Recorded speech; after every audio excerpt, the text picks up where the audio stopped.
Hello. അപ്പോൾ നമ്മുടെ ട്രിപ്പിൻ്റെ part 4 വിശേഷങ്ങളായിട്ടാണ് നമ്മളിപ്പോൾ എത്തിയിരിക്കുന്നത്. അപ്പോൾ നമ്മൾ മ്യൂസിക്കൽ ഫൗണ്ടനിലാണിപ്പം. അപ്പോൾ അത് നമ്മൾ കുട്ടികളെല്ലാം ഭയങ്കരമായിട്ട് എൻജോയ് ചെയ്തുകൊണ്ടിരിക്കുകയാണ് കേട്ടോ. അപ്പോൾ നമ്മൾ വന്ന ആ ഒരു ടൈമിനേക്കാളിലും ഭയങ്കര ക്രൗഡായിട്ടോ. ആ ഒരു ടൈം ആയപ്പോഴത്തേക്ക് ഒത്തിരി ആൾക്കാർ കൂടി ഭയങ്കര തിരക്കും ബഹളമായിരുന്നു.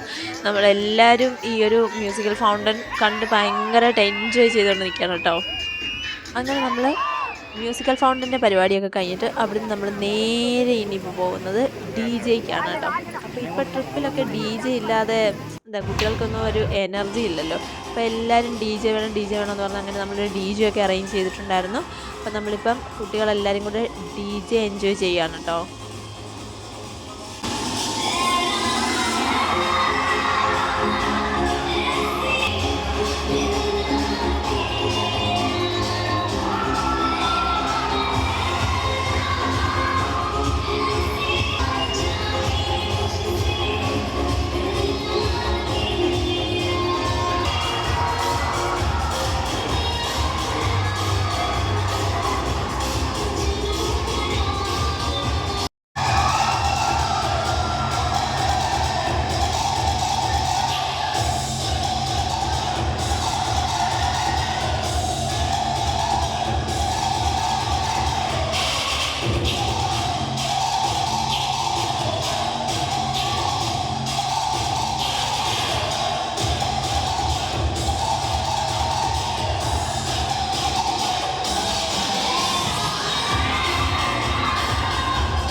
അപ്പോൾ നമ്മൾ ഡി ജെ പാർട്ടി ഒക്കെ കഴിഞ്ഞിട്ട് നേരെ നമ്മൾ ഫുഡ് കഴിക്കാനാണ് പോയത്. അപ്പോൾ നമ്മുടെ ഡിന്നർ എന്ന് പറയുന്നത് റൈസ് ഉണ്ടായിരുന്നു, ചിക്കൻ കറിയും ചിക്കൻ ഫ്രൈയും പിന്നെ പൊറോട്ടയും ഇതൊക്കെ കൊണ്ടുള്ള ഒരു വിഭവസമൃദ്ധമായിട്ടുള്ള ഡിന്നറായിരുന്നു കേട്ടോ നമുക്ക് വൈകിട്ടുണ്ടായിരുന്നത്. അപ്പോൾ ഫുഡ് അടിയൊക്കെ കഴിഞ്ഞിട്ട് നമ്മൾ നേരെ നമ്മുടെ സ്റ്റേ ചെയ്യാനുള്ള ഹോട്ടലിലേക്ക് പോയി.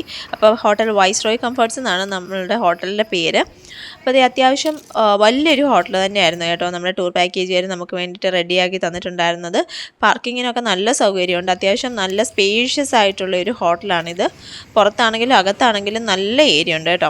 അപ്പോൾ നമ്മൾ കയറി ചെല്ലുന്ന ആ ഒരു എൻട്രൻസ് ആണ് നമ്മളിപ്പോൾ ഈ കാണുന്നത്. അപ്പോൾ കയറി ചെല്ലുന്നിടത്ത് തന്നെ നമുക്ക് ഇരിക്കാനുള്ള സ്പേസും അങ്ങനെയുള്ള കാര്യങ്ങളൊക്കെ എല്ലാം ഉണ്ട്. എല്ലാ അറേഞ്ച്മെൻറ്റ്സ് എല്ലാം സൂപ്പറായിരുന്നു, നല്ല പക്കയായിരുന്നു കേട്ടോ. നല്ല ക്ലീൻ ആൻഡ് നീറ്റായിരുന്നു ആ ഹോട്ടൽ. സർവീസൊക്കെ സൂപ്പറായിരുന്നു. അപ്പോൾ നമ്മൾ കയറി ചെല്ലുന്നിടത്ത് തന്നെ ദേ ഒരു ബുദ്ധയുടെ സ്റ്റാച്ചു ഉണ്ട്. പിന്നെ അധികം അങ്ങനെ ബഹളങ്ങളോ അങ്ങനെ വലിയൊരു തിരക്കുകളോ അങ്ങനെയൊന്നും ഉണ്ടായിരുന്നില്ല. അപ്പോൾ ദേ നമുക്ക് റൂം അറേഞ്ച് ചെയ്തിട്ടുണ്ടായിരുന്നത് ഗ്രൗണ്ട് ഫ്ലോറിലും അതുപോലെ തന്നെ ഫസ്റ്റ് ഫ്ലോറിലുമായിട്ടായിരുന്നു. അപ്പോൾ ഗ്രൗണ്ട് ഫ്ലോറിലൊക്കെ കുറച്ച് കുട്ടികളെ ആക്കിയിട്ട് നമ്മൾ നേരെ ഇപ്പോൾ ലിഫ്റ്റിൽ കയറി ഫസ്റ്റ് ഫ്ലോറിലേക്ക് പോവാണ് കേട്ടോ. അപ്പോൾ കുറേ പേർക്കുള്ള സ്റ്റേ ബാക്കി നമുക്കിനി ഫസ്റ്റ് ഫ്ലോറിലാണ്. അപ്പോൾ നമുക്ക് നമ്മുടെ റൂമിലേക്ക് നമ്മളിപ്പോൾ പോവുകയാണ്. അപ്പോൾ നമുക്ക് കിട്ടിയ റൂം ഇതായിരുന്നു കേട്ടോ. 318 ആയിരുന്നു നമുക്ക് കിട്ടിയ റൂം. അപ്പോൾ നമ്മൾ റൂം ജസ്റ്റ് ഒന്ന് എങ്ങനെ ഉണ്ടെന്ന് കാണിച്ചു തരാം. അത്യാവശ്യം നല്ല സ്പേഷ്യസ് ആയിട്ടുള്ള ഏരിയ ആയിരുന്നു. വലിയൊരു അത്യാവശ്യം ഡബിൾ കോട്ട് ബെഡ് വരുന്നുണ്ട്, പിന്നെ ഒരു ടേബിളും ചെയറും, പിന്നെ അറ്റാച്ച്ഡ് ബാത്റൂം, പിന്നെ അത്യാവശ്യം വേണ്ട ഒരു സോഫ വരുന്നുണ്ട്. പിന്നെ നമുക്ക് വേണമെങ്കിൽ എക്സ്ട്രാ ഒരു ബെഡും കൂടെ അവർ തന്നിട്ടുണ്ട്, നമുക്ക് താഴെ വേണമെങ്കിൽ കിടക്കാം. അപ്പോൾ അങ്ങനെ അത്യാവശ്യം നല്ലൊരു ഏരിയ ആയിരുന്നു കേട്ടോ. അത് നല്ലൊരു ഹോട്ടലായിരുന്നു. അപ്പോൾ നെക്സ്റ്റ് നമുക്കിനി 3-ാമത്തെ ദിവസത്തെ വിശേഷങ്ങളുമായിട്ട് അടുത്ത പാർട്ടിൽ കാണാം. അപ്പം നെക്സ്റ്റ് നമുക്ക് കാണുന്നത് വരെ ബൈ.